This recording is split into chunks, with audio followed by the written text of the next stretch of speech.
I think one of the more surprising things I've had to learn over this period is it's okay not to be okay. Beyond self care, we all need support.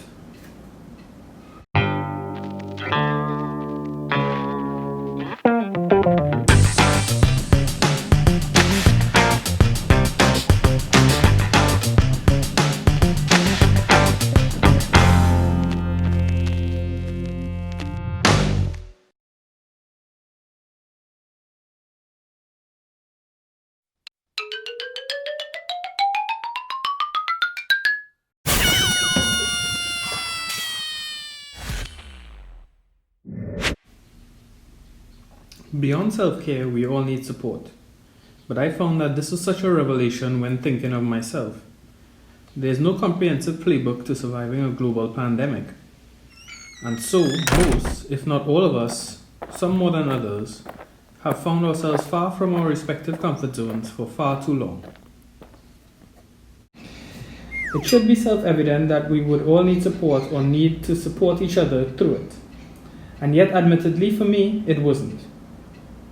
Helping others, yeah, I'm there. But helping me, there's no need, I got this. Reflecting on this in studio, I realized that I had unconsciously fallen victim to what most people who have been forced to confront mental health issues in our country have experienced in doing so. And that is stigma.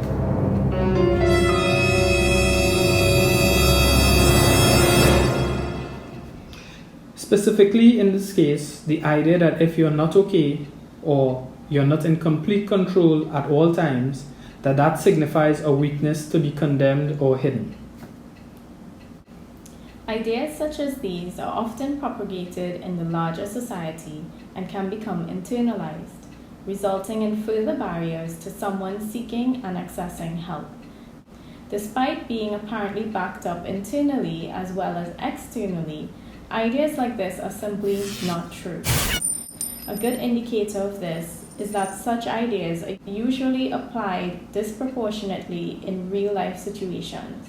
For instance, you might be quick to come to the aid of a trusted friend, but should the situation be reversed, you hesitate to ask that same friend for assistance.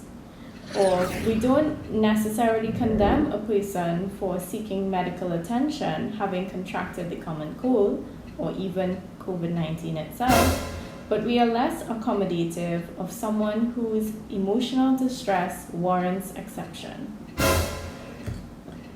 In a way, the pandemic itself is indirectly pulling back the curtain of stigma, with the apparent increase in domestic disturbance, suicide, depression, anxiety, among other disorders since its onset.